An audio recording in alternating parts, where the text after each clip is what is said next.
Selamat datang kembali di sini. Anda pernah nggak sih merasa ada yang beda dari sebuah perusahaan atau organisasi yang dulu Anda suka? Kayak semangatnya kok lain ya? Hari ini kita mau kupas tuntas soal ini nih. Hal penting yang sering dialami organisasi, apalagi yang sukses. Gimana mereka bisa kehilangan percikan awal atau tujuan intinya? Apa yang Simon Sinek sebut sebagai mengapa atau why mereka. Kita bakal gali ini dari bab 12 buku Sinek, Start with Why, yang judulnya cukup jelas, Split Happens, perpecahan terjadi. Jadi misi kita hari ini ya, memahami perpecahan ini, kenapa bisa kejadian, apa dampaknya. Kita lihat contoh kayak Walmart, Apple, sampai yang pendekatannya unik kayak Bridgeport Financial. Betul sekali. Dan ini menarik loh, karena ini bukan cuma masalah startup atau perusahaan baru, justru seringnya raksasa industri yang paling berjuang buat mempertahankan inspirasi awal mereka di tengah pertumbuhan dan kesuksesan yang udah besar itu.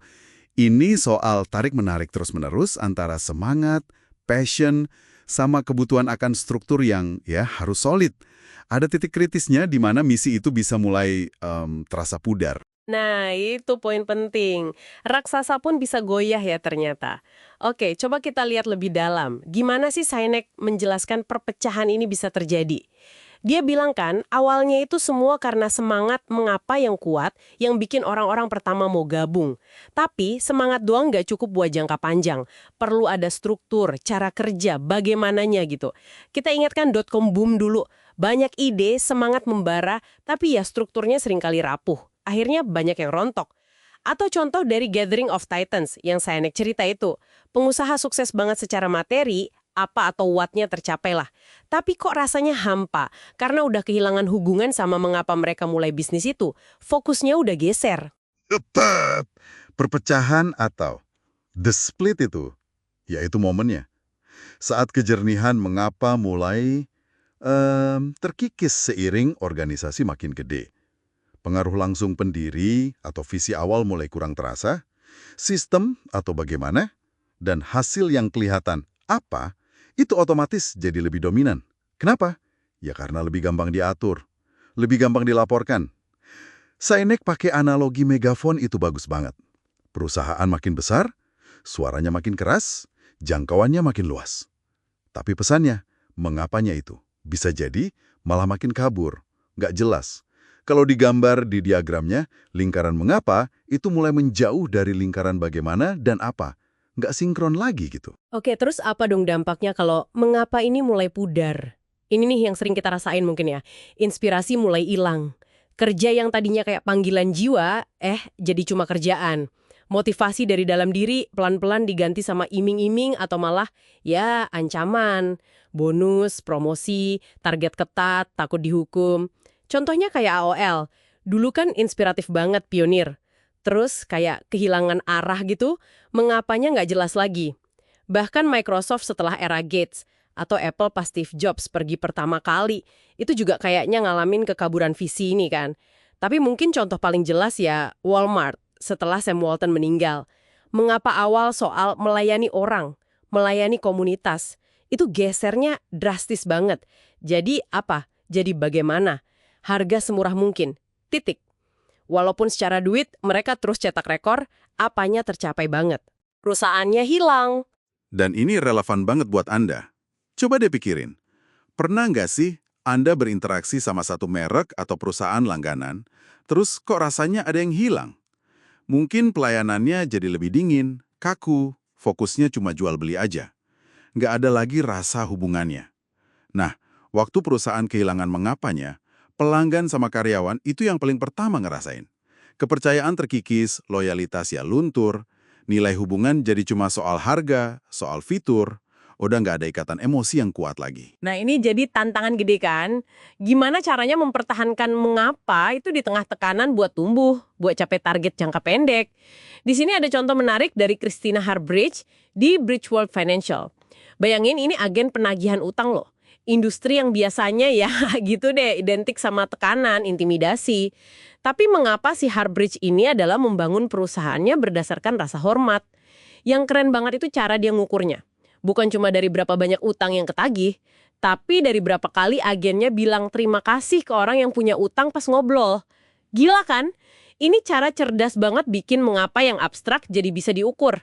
Hasilnya, kinerja finansial mereka 300% di atas rata-rata industri. Plus, hubungan penagih sama penunggak utang malah jadi lebih baik.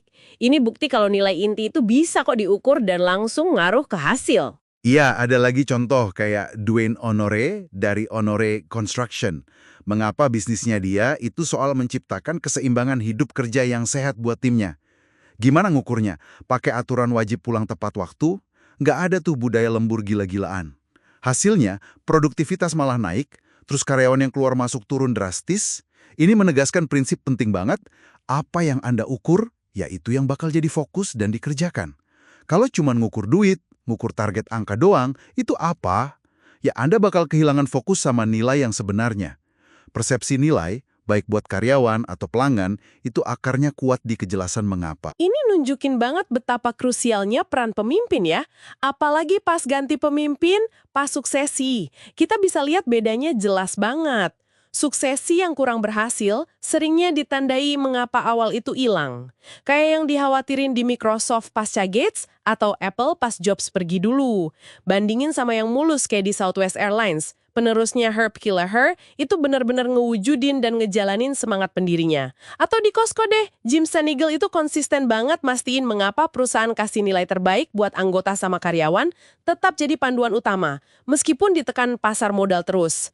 Nah ini juga yang bedain antara sekedar pencapaian, yaitu nyampe target apa, sama kesuksesan sejati, yaitu rasa nyambung, rasa bermakna karena hidup sesuai mengapa. Betul. Balik lagi ke analogi megafon tadi ya. Pemimpin puncak itu kan simbol hidup dari mengapa perusahaan. Penerus yang bagus itu bukan cuma manajer yang jago ngelola bagaimana dan apa. Mereka harus jadi pembawa obor mengapa itu sendiri, memastikan apinya tetap nyala terang. Kemampuan Costco buat terus-terusan nolak tekanan Wall Street demi mempertahankan model bisnis dan nilai intinya itu bukti nyata banget. Bukti kekuatan mengapa yang dipegang teguh sama pemimpinnya. Ini nunjukin kalau setia sama tujuan inti itu bisa jadi benteng pertahanan yang kuat. Oke, jadi apa ya rangkuman diskusi kita hari ini? Kesuksesan itu ironisnya bawa benih perpecahannya sendiri. Ada resiko di mana tujuan inti mengapa itu bisa terkubur sama kerumitan operasional, bagaimana, dan tuntutan hasil, apa. Mempertahankan kejernihan mengapa ini bukan sesuatu yang otomatis terjadi. Perlu usaha sadar, perlu keberanian buat ngukur hal yang beneran penting, bukan cuma yang gampang diukur. Dan perlu kepemimpinan yang komit banget sama visi awal pendirian. Kayak kata Sinek, pencapaian itu sesuatu yang Anda raih, kesuksesan itu perasaan atau keadaan. Nggak selalu sama keduanya. Nah, sebagai penutup, mungkin ada satu hal nih yang bisa Anda renungkan. Coba lihat lingkungan kerja Anda, atau organisasi manapun yang Anda kagumi atau sering interaksi dengannya. Anda bisa nggak dengan jelas nyebutin mengapa mereka ada? Terus lebih jauh lagi, gimana mengapa itu kelihatan di tindakan sehari-hari mereka? Atau bahkan diukur? Ada nggak ya risiko bahwa fokus yang terlalu gede ke pencapaian angka, target, market share, itu pelan-pelan ngikis rasa sukses yang lebih dalam, yang cuma bisa datang dari keyakinan pada tujuan yang lebih besar dari sekedar bisnis itu sendiri? Ini pertanyaan penting buat kita semua kayaknya.